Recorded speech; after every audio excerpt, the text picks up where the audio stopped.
a gente, né? Longe dessa pessoa. Se puder passar lá na esquina, né? Sem muita informação, a gente não tinha nem noção de contagem, não cumprimentava mais, não dava um abraço mais, tinha medo até de respirar o mesmo ar, por causa do pânico que se surgia, por saber que era uma enfermidade, que era a sentença de morte, que é ainda, né? A lepra nos tempos de Jesus causava esse sentimento nas pessoas e principalmente naquele que era acometido da enfermidade, porque ele era excluído, a sua vida social acabava, a sua vida familiar acabava, porque ele, se fosse diagnosticado pelo sacerdote que ele estava acometido de lepra, ele tinha que ser imediatamente isolado, era encaminhado por um lugar onde só os leprosos viviam. E o sacerdote então sentenciava aquele homem de uma doença e uma palavra que era o assassinato das emoções do indivíduo, que dizia amaldiçoado. Então, quando uma pessoa tinha uma leve desconfiança de que poderia estar acometido da lepra, ele ia diante do sacerdote, e o sacerdote então fazia alguns testezinhos, né? Olhava se aquela pequena feridinha, ou se aquele pelinho começou a branquear, deixava ele em isolamento por 7 dias. E se aquela ferida infeccionava e começava a aparecer em mais partes do corpo, e aquele então o sacerdote sentenciava aquele homem de lepra e dizia: lepra, lepra, maldito. E imediatamente aquela pessoa não voltava mais nem para o seu convívio familiar. Era afastado do arraial e era sentenciado a viver longe da família, longe da convivência do templo da adoração. E o que me impressiona é que esse homem, então, vivendo todo esse drama, provavelmente esse homem era um homem que tinha sua família, provavelmente esse homem era um homem que tinha toda uma herança religiosa, por um bom judeu que era.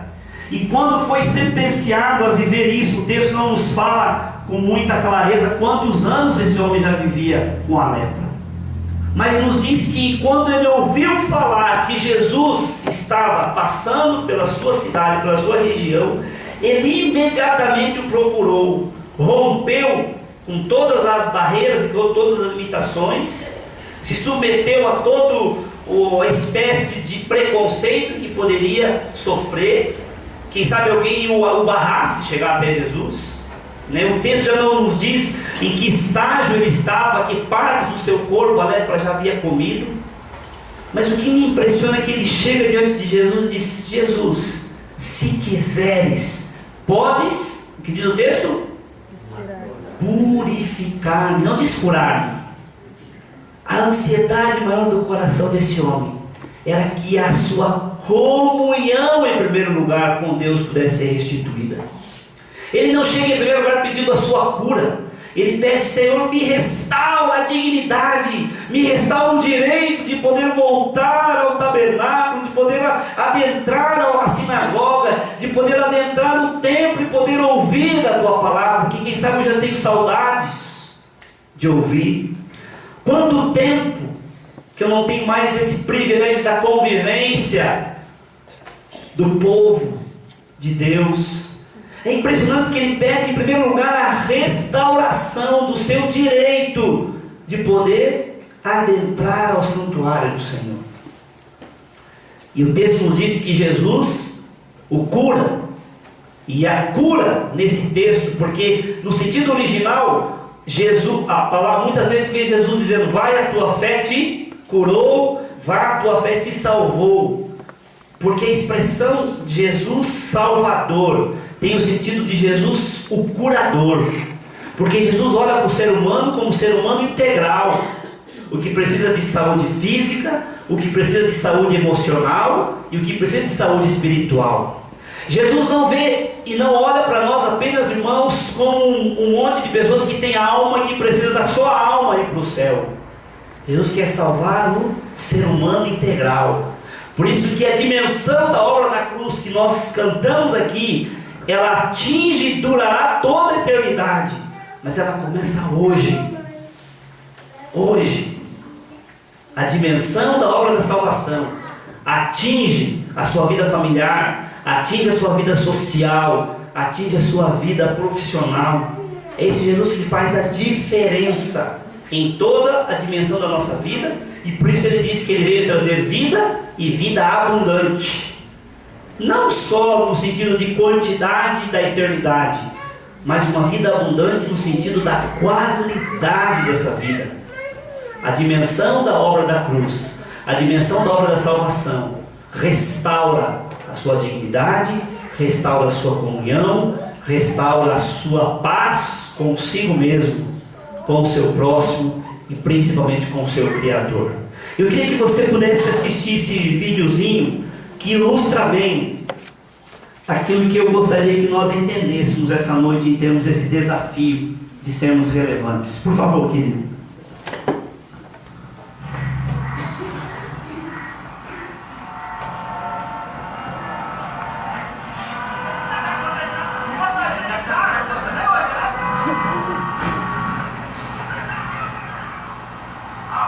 Sarà figlio spacca per te da chiesa.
Uma atitude pode mudar uma realidade. Quem sabe você hoje à noite pode estar vivendo um momento em que você sente como que um grande tronco também que precisa ser removido. Quem sabe você nessa noite se sente como aquele menino diante de um grande desafio. Quem sabe nessa noite você se sente tão pequeno e limitado diante do grande desafio, ou diante da grande realidade, do grande problema, que pode ser de ordem física, que pode ser de ordem material, que pode ser de ordem relacional. Como esse homem do texto nós acabamos de ler. Nós falamos ontem à noite, né? Que diante dos nossos problemas, a atitude que faz a diferença não é dizer para Deus que temos um grande problema, mas é dizer para o nosso problema que nós temos um grande Deus. E olhando então, irmãos, para esse cenário desse homem enfermo, desse homem com esse problema enorme que precisava vencer, da sua enfermidade física, do seu bloqueio espiritual, da sua privação da sociedade, diante daquele cenário todo caótico, em que ele poderia dizer: melhor é morrer Vou abreviar esse meu sofrimento logo, como muitos hoje nossos dias pensam, né? Melhor é dar um tiro na minha cabeça, melhor é tomar aí logo um veneno e acabar. E quantas pessoas, achando que a sua vida não tem mais sentido, e estão assinando declaradamente uma sentença, um atestado de morte. Mas o desejo do meu coração aqui nessa noite, o Senhor sopre vida, renovo, ânimo para o seu coração, para que mesmo você se sentindo como um menino, você não se acovarde diante dessa grande árvore, desse grande problema, e que a sua atitude desencadeie um mover sobrenatural de levantar pessoas, do Senhor mover o exército celestial ao seu favor, não sei. Mas a Bíblia diz que se tiver fé no seu coração e no meu coração, do tamanho de um grão de mostarda, nós podemos dizer a este monte: arreda-te daqui. Não é isso que a Bíblia diz? De forma que a primeira atitude que eu quero destacar olhando para esse texto que nós lemos, uma atitude que nos torna relevantes, irmãos, da nossa comunidade da fé, uma atitude que nos torna relevantes como homens e mulheres de Deus, na nossa cidade, no nosso ambiente de trabalho, na nossa universidade, no nosso colégio, aonde nós estamos, o que nos faz relevantes no Senhor, é uma atitude de coragem, de ousadia, para pedir coisas exponenciais a Jesus. Esse homem chega e diz: Senhor, se tu quiseres, o Senhor pode me purificar. O último relato de cura da lepra era do período lá do Antigo Testamento. Não se havia mais. Lembrando que no período intertestamentário, né, que encerra-se o Antigo Testamento, lá no livro de Malaquias, até o envio de João Batista, que veio o primeiro profeta, houve a Bíblia, a história nos diz, de pelo menos 400 anos de silêncio profético. Então podemos dizer que pelo menos aí passaram-se 400 a 500 anos, alguns historiadores chegam a dizer até 800 anos, em que não se ouvia mais nenhum relato de cura da lepra. E por isso Jesus, quando realiza esse milagre, qual é a ordem que ele dá para o moço? Agora você fica caladinho, você vai lá ao sacerdote e mostra para ele, faz tudo aquilo que a lei de Moisés diz, que está registrado lá no livro de Levítico. Todo aquele ritual, sacrificar a pombinha, né? Degolava a pombinha e aspergia o sangue daquela pombinha em sinônimo de purificação. Depois o outro sacrifício do cordeiro para representar a restituição da sua saúde. Faça todo o ritual necessário para que os sacerdotes tenham um relato atual de que a cura da lepra está sendo contextualizada no nosso tempo, apresentada no nosso tempo, e uma evidência de que o Messias está aí, porque a expectativa messiânica é que aquele que viria, o Messias esperado, ele daria vista aos cegos, curaria os doentes, expulsaria os demônios, enfim. Jesus orienta aquele moço, mas a empolgação pelo milagre foi tamanha, né? Que ele fez o contrário que Jesus mandou. Ele não se conteve, a alegria era tanta, né? O sorriso na face daquele homem, imagine a alegria de poder voltar para sua casa, o convívio com a sua família, de saber que agora ele ia poder ir à igreja, que agora ele ia poder estar em comunhão com os irmãos. Assim: eu não aguento ir lá no sacerdote e esperar todo esse processo, não, eu vou contar agora. E mesmo debaixo de uma desobediência, ele ainda foi instrumento para testemunhar e falar de Jesus. A primeira atitude que nós precisamos, à luz da palavra aqui, ter no nosso coração é a atitude desse homem de crer, de que o Senhor pode, e de ousar pedir. O Senhor Jesus mesmo nos ensina dizendo: pedi e dar-se-vos-á, batei e a porta se abrirá, buscai e você vai achar. Irmãos, quantas vezes nós até oramos, mas oramos sem fé, e a Bíblia diz que sem fé é impossível agradar a Deus. Quantas vezes nós até pedimos, no fundo nós não acreditamos que Deus pode fazer aquela oração pro forma, né? Que alguém já brinca, faça mal, faça bem, em nome de Jesus, amém, né? Vamos orar, porque tem que orar, né? Vamos orar para começar a reunião. Quer dizer, no fundo, na verdade, nós queremos começar a reunião. A oração só é a introdução da reunião. Ao passo, vamos orar, vamos para buscar a vontade de Deus, para Deus falar o que nós temos que tratar nessa reunião. E quem sabe, se nós orássemos mesmo como deveríamos orar, até a agenda da reunião teria que ser mudada. Porque quem sabe, nem a agenda da reunião nós consultamos o Senhor que deveria escrever. Quantas vezes você age primeiro e vai consultar Deus depois? Nós temos a tendência de andar só no remendo, né, de correr atrás, não na prevenção. Ai, Senhor, agora o que aconteceu? Eu fiz errado. Aí o Senhor tem que ir lá e consertar as coisas que nós fizemos errado porque precipitamos. E aí podemos lembrar, né, do que o nosso hino lá 155 do cantor cristão nos ensina: temos lutas e pesares, e na vida tentação, só porque nós não levamos tudo a Deus em oração. Mas tem coisa que não precisa orar, né, irmãos?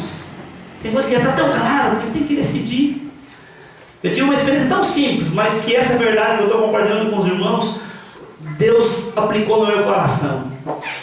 Eu ainda era pastor aqui no litoral do Paraná, na cidade de Morretes, e estava lá no iniciando a escola bíblica com meu irmão, interrompeu e falou: pastor, eu preciso que o pastor ore por mim, porque eu não estou conseguindo me concentrar, porque eu estou com uma dor de dente assim terrível.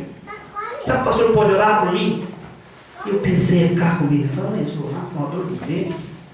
Vamos pegar uma dorzinha, quem sabe alivia, né? Tá, mas eu sei que eu não vou orar, não ia ser deselegante, né, irmãos? Então tá bom, vamos orar. Eu falei: Senhor, eu abençoe aqui a irmã, alivia a dor dela e, né, dá graça para que ela possa se concentrar, dá recurso para que ela possa procurar o dentista e tudo mais. Eu orei, amém, vamos tocar o escudo. E acabei de orar, não deu mais 2 minutos, ela falou: pastor, passou? E eu: passou. Glória a Deus, amém. Não é que Deus curou a dor de dente dela? Quer dizer, uma coisa tão simples.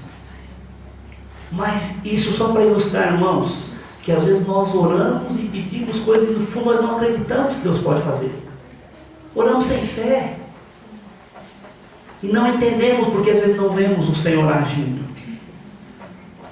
Eu ouvi várias vezes uma certa expressão, né? E acho que, não sei se o Ismael já escutou lá no nosso curso teológico. Eu escuto muitas pessoas mostrando a oração.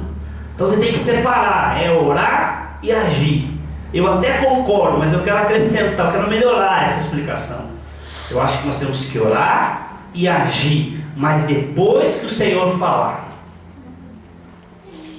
Porque se você olha para a palavra, é assim que acontecia. Eles estavam orando, o Senhor falava, então o povo agia. Ah, porque você está dando um emprego, mas não é você ficar só orando, você tem que pegar um monte de currículo e distribuir. É verdade. Mas nós vamos economizar papel, vamos economizar esforço. Se nós estivermos, o Senhor está aqui os currículos, me mostra aonde eu tenho que levar. Me sinaliza qual é a empresa, me sinaliza qual é o lugar. Eu creio que Deus vai mostrar para você. Ele vai sinalizar você, vai no lugar certo, na porta certa. E eu ouvi uma ilustração uma vez, né, de uma pequena igreja lá no Nordeste, carentes, necessitado de chuva, e o pastor naquela manhã conclamou a igreja: nós vamos orar para que Deus mande chuva, porque o nosso povo está sofrendo, a nossa realidade aqui de tantos meses sem chuva, nada mais, está faltando água para o povo beber, está faltando comida, os animais estão morrendo, vamos pedir a Deus. E a igreja se comprometeu naquela semana a estar em oração. E oraram, e no domingo, quando eles vêm novamente para o culto, um jovenzinho da igreja lá, de 6 aninhos, vem com o guarda-chuva. E quando ele chega, mas que é isso, rapaz? Você fica com o guarda-chuva? Não, mas nós estamos orando para Deus mandar chuva. Eu trouxe um guarda-chuva. Porque a hora que chover, eu sei como voltar para casa. E aquela atitude daquele menino levou aqueles irmãos a perceber que nós estamos orando, mas não estamos crendo que Deus pode fazer. E aquilo foi um impacto que a igreja clamou naquele dia, de uma forma diferente. E no final daquele dia veio chuva sobre a terra. Porque Deus contemplou um coração que tinha fé e humildade. Não essa fé que nós estamos ouvindo por aí, que você tem que determinar, que você tem que exigir de Deus, que você tem que tomar posse de Deus, não. Senhor não é teu empregado nem meu empregado. O Senhor não é uma varinha de cordão na nossa mão que ele vai dizer, quero isso, transforma em ouro, transforma, não. A atitude desse homem tinha tamanha fé no coração, mas ele chega com humildade, quebrantado, e diz, Senhor, se o Senhor quiser, o Senhor pode me purificar. E o Senhor diz, eu quero. E aí Jesus tocar num leproso era algo proibido. Tocar num leproso era algo inadmissível. E Jesus quebra toda a barreira física, cultural, religiosa, todos os paradigmas, sinalizando, eu vim para trazer vida. A vida é mais importante do que os nossos costumes, do que as nossas leis. E eu aprendo com esse texto e com esse primeiro verso 40, é que o Senhor precisa contemplar no meio do teu coração essa coragem para chegar diante dele, creio, Senhor. Nós podemos lembrar do Senhor falando através do profeta Ezequiel, eu desejo abençoar essa terra, eu desejo transformar essa cidade, eu desejo revolucionar esse estado, eu desejo salvar vidas, eu desejo libertar os cativos, salvar os perdidos, mas eu não encontro ninguém que se coloque na brecha. Quem sabe, meu querido, o Senhor está também procurando hoje pessoas que se coloquem na brecha, pessoas que, além de saber narrar toda a história, saber de narrar todos os fatos, principalmente aqueles episódios que a gente não gostaria nem de lembrar, né, da nossa vida, e assim nós sabemos narrar, sabemos de cor e salteado falar dos fatos, mas não temos tido uma coragem para ir diante do altar de Deus, dobrar os nossos joelhos e dizer, Senhor, eu creio que o Senhor pode mudar. Eu creio, como o profeta Abacuque creio, ainda que a figueira não floresça, ainda que não haja boi, gado no meu curral, ainda que esteja tudo dando errado, todavia eu vou me alegrar e exultar no Deus da minha salvação, o Deus que pode não necessariamente mudar a circunstância, mas muda você e muda o seu coração em meio à circunstância. Tenha coragem, querido, para chegar diante de Deus e se levantar como intercessor. Tenha coragem, querido, para chegar diante de Deus e fazer aquilo que Jeremias 33:3 nos diz, clama a mim e eu vou te responder coisas grandes e ocultas que você nem imagina. Essa dificuldade lá na sua casa, essa dificuldade lá no trabalho, essa dificuldade na cidade, põe o teu joelho, ore, clame a Deus, e se Ele quiser, Ele pode purificar, se Ele quiser, Ele pode curar, se Ele quiser, Ele pode manifestar a glória e o poder dEle, e nós ficaremos como esse moço do texto, faceiro, né? Alegre e retumbante e testemunhando o que Ele fez. A segunda atitude que nos faz relevantes no nosso tempo, na nossa geração, na nossa igreja, na nossa cidade, é ter uma atitude agora de compaixão. Tenha coragem para orar, tenha coragem para agir, e agora demonstre compaixão com os que estão esquecidos e abandonados. Não basta só você saber das necessidades, você precisa ter uma atitude, uma ação. Jesus se compadeceu desse homem quando ele chega e diz, se quiser. Jesus se compadece, então responde à oração daquele homem. O verso 41 nos diz que Jesus, cheio de compaixão, então estende a sua mão, toca nele e o abençoa. Nosso coração precisa se constranger por aqueles que estão esquecidos e abandonados. Na sua experiência, na sua observação, quem são as pessoas que mais se preocupam com a causa das crianças excepcionais do nosso país? Quem são as crianças, quem são as pessoas que mais se preocupam com os que têm síndrome de Down, com os cegos, com os surdos? Quem mais se preocupa com eles? Geralmente, aqueles que têm um desses na família. Que nós não precisemos, irmãos, sentir a água bater no joelho para a gente olhar com mais compaixão.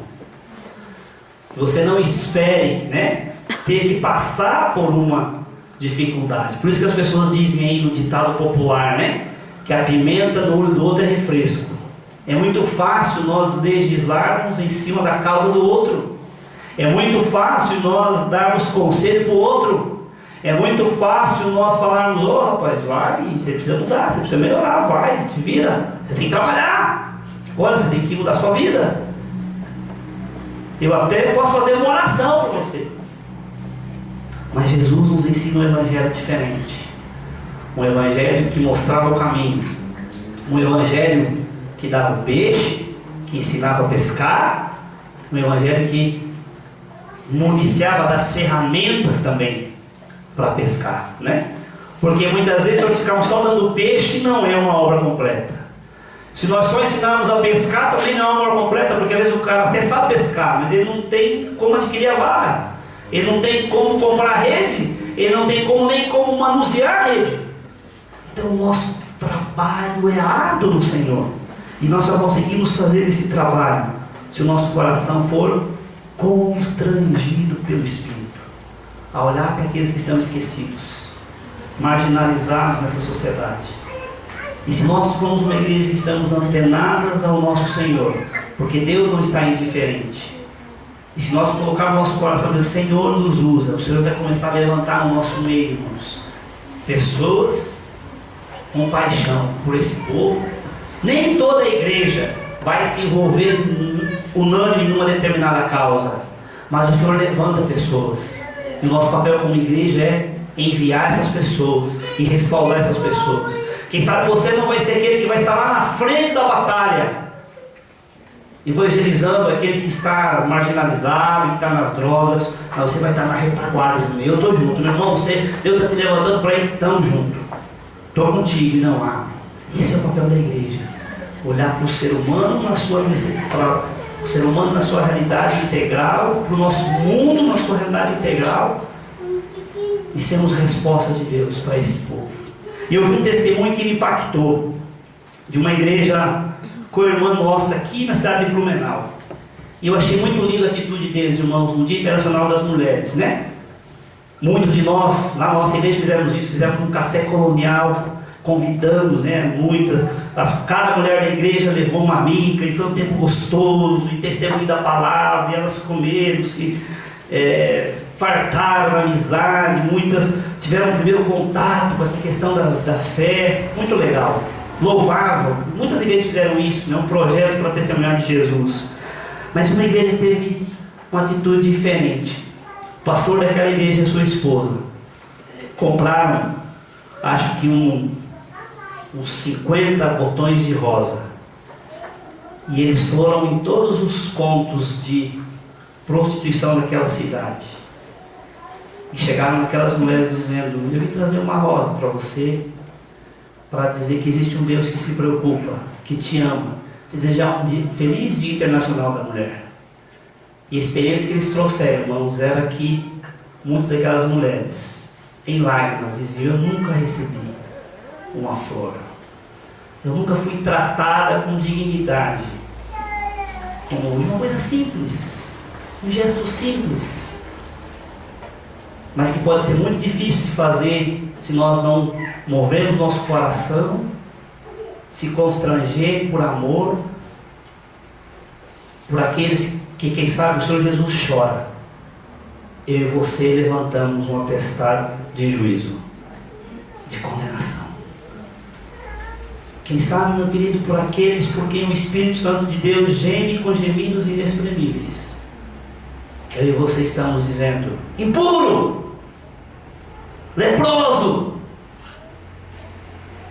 separado, não é digno. Se nós queremos ter atitudes relevantes, precisamos ter uma atitude de um coração contrito e quebrantado, e que olha para o ser humano, independente da miséria que ele já